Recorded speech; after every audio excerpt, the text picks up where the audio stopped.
En automne 1802, Ludwig van Beethoven se trouve à Heiligenstadt, au nord de Vienne, où il se repose sur les conseils de son médecin. Le 6 octobre, il écrit une lettre à ses deux frères, Johann et Karl, dans laquelle il exprime son désespoir, sa souffrance face à sa surdité. Mais il y dit aussi, avec force et énergie, son désir de vivre pour l'art et par l'art, et sa persuasion de devoir continuer à servir l'art. Cette lettre finalement ne sera jamais envoyée et elle sera retrouvée après sa mort avec les lettres à l'immortel bien-aimé. Cette lettre est connue sous le nom du Testament d'Heiligenstadt. C'est Jean-François Brion, professeur en art de la parole au Conservatoire royal de Bruxelles, et plus particulièrement en méthodologie du français et en formation vocale pour les acteurs, qui va nous la réciter. Heiligenstadt, le 6 octobre 1802.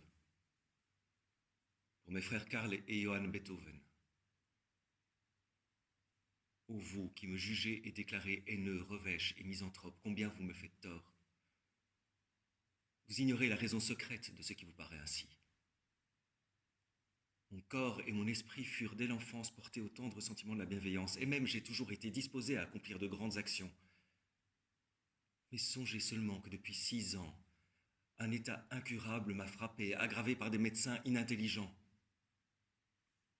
J'ai été trompé d'année en année dans l'espoir d'une amélioration, forcé enfin d'envisager un mal durable, dont la guérison, si elle n'est pas tout à fait impossible, durera des années. Né avec un tempérament vif et ardent, sensible même aux distractions de la société, il a fallu de bonne heure m'isoler, mener une vie solitaire. Parfois, je voulais m'élever au-dessus de tout cela. Comme je fus durement repoussé à redoubler la triste expérience de ma surdité. Et pourtant, il ne m'était pas possible de dire aux hommes parlez plus fort, crier, je suis sourd. Comment me serait-il possible d'avouer la faiblesse d'un sens que je possédais naguère dans la plus haute perfection, dans une perfection telle que peu de gens de mon métier ne l'avaient encore eue? Je ne le puis pas. Aussi, pardonnez-moi si vous me voyez m'isoler là où je me joindrais volontiers à vous. Mon malheur m'est doublement pénible parce qu'il est cause qu'on interprète mes actes fautivement.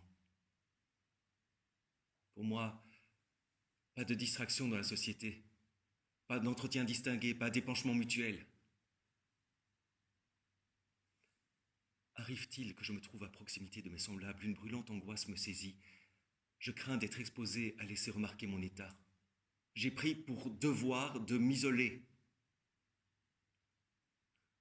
Quoique parfois entraîné par l'instinct de la société, je m'y fusse laissé égarer.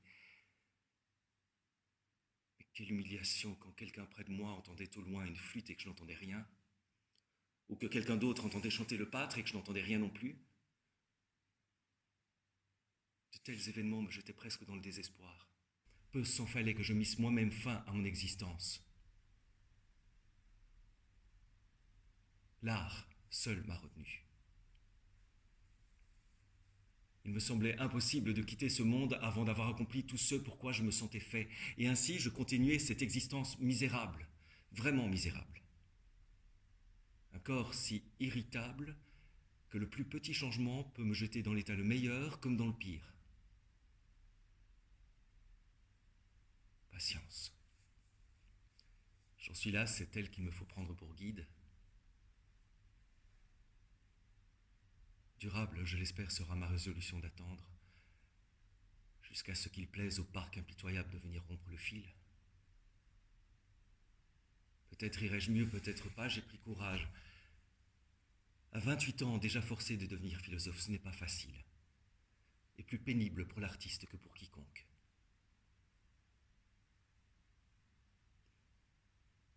Si la mort venait avant que j'aie eu l'occasion de déployer toutes mes capacités artistiques, elle viendrait, malgré mon cruel destin, encore trop tôt pour moi, et je la souhaiterais plus tardive.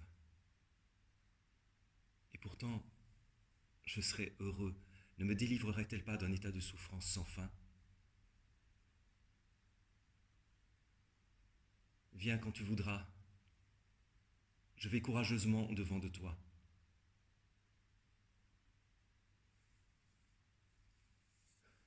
Adieu. Ne m'oubliez pas tout à fait dans la mort, j'ai mérité cela de vous, car Souvent dans ma vie, j'ai pensé à vous rendre heureux. Soyez-le. Ludwig van Beethoven.